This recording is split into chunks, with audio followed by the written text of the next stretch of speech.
Sofia Donnecke.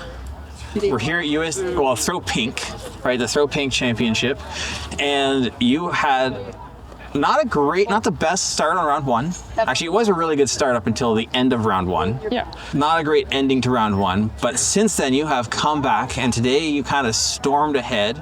How are you feeling about the tournament thus far? Yeah, so this course is quite tactical. You have to play pretty safe, but take your birdies when they come. And I felt great in round one. I was throwing pretty well. I wasn't putting bad. I wasn't putting great. And then there was a lot of wind, so I felt it was a fun game to try and, read the wind and make game time decisions. So what we practiced, the course played very different from that. So you had to change up your disc selection from what you'd been practicing all week. So I felt like I was doing that really well on the fly. And then I think I lost a bit of steam towards the last couple holes and made a pretty bad mistake on 16, and then that bled into 17 and 18, and I think I shot like +8 over those 3 holes. But until then, I knew my game felt really steady, and I knew going into the next day that as long as I put myself in the same position, I could at least take single bogeys instead of triples and quadruples on the last few holes. So I knew after day one that my game on this course was actually feeling pretty good. I just couldn't blow up again. And now, tomorrow your chase card. Yes. How are you feeling looking forward to tomorrow?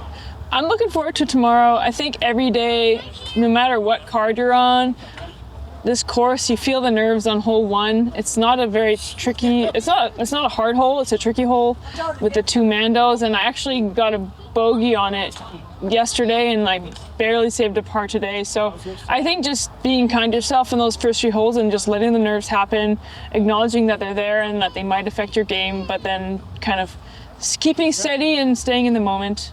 So I'm looking forward to tomorrow. I think it's going to be another day where I feel a little shaky off hole 1, and that's okay. Now, looking beyond this weekend, what is we're coming up to the end of the season and the off season. How are you feeling about how 2025 has gone? Yeah, so I actually felt pretty mediocre. I knew I was playing pretty well, pretty solid all year, pretty consistent. I think I've made cash at every event I've played this year, which is pretty awesome because that cut line is looking like you have to play 950s or better on a weekend to make the cash line, which is really impressive in our field. It's getting stronger every year. So I felt good about the year, but I didn't feel proud of it, if that makes sense. So to kind of come into this last stretch in the fall and snag 2 top 10s and then hopefully another one this weekend, I'm feeling a lot more optimistic and proud of myself. And then next week is the Tour Champs on a golf course and a wooden course, which is going to be a really fun test of the game and sort of a last hurrah before the season ends. Now, what are your plans for the off season?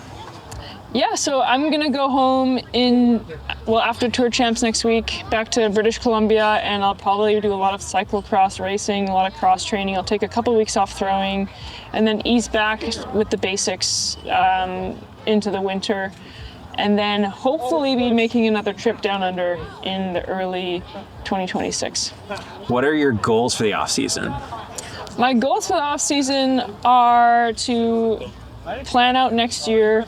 This year I was a little bit flying by the seam of my pants, if that makes sense. I didn't have every event locked down and every trip locked down, but I think going into next year I'll have a better idea of how much I'm going to be traveling and where my breaks are going to be, and have that built in after kind of seeing how this year went, and as well as getting some cross training in, letting the body rest, and maybe working on my sidearm a little too.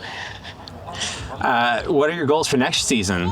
Yes, we're about to reach the off season, but 2026 it starts pretty quickly there in end of January, beginning of February. So I'd love to be finishing in the top 10 a lot more consistently next year. Hopefully be on lead card a lot more, especially if I can get my sidearm looking better and my putting more consistent. I know the putting is slowly getting better. My bad days are getting better, but I'd love to have some good days out there as well from Circle 2. So I'll be working on that putt over the off season as well. And I think once I get the putt and the sidearm in, I'll be looking at a pretty good year.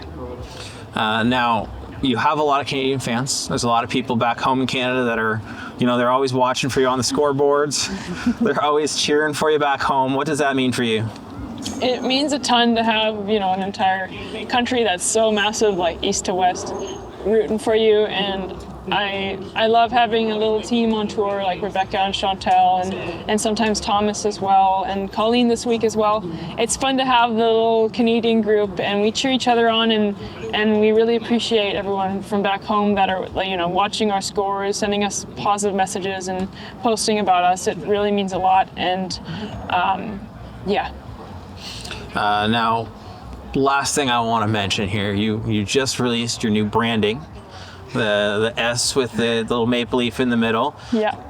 Are you releasing this branding for people back home to get and support you? Where can they find that kind of stuff? Yeah, so I actually have a website now where this type of stuff is available for pre-order. It's, I think, sofiadg.com. It's linked on my Instagram, and you can pre-order. And once I get home after the tour, I'll be shipping out all the orders, and then taking orders for a certain period, and then figuring out from there what I'm going to do for when I'm on tour next year. But yeah, there's definitely some things you can purchase online right now, and then there might be some exciting things coming next year.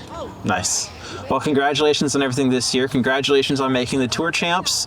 Thank you. And on making Chase Card at USDGC for the Championship Sunday. Yeah. We'll be watching you and hope to talk to you tomorrow. Yes, thanks for joining us.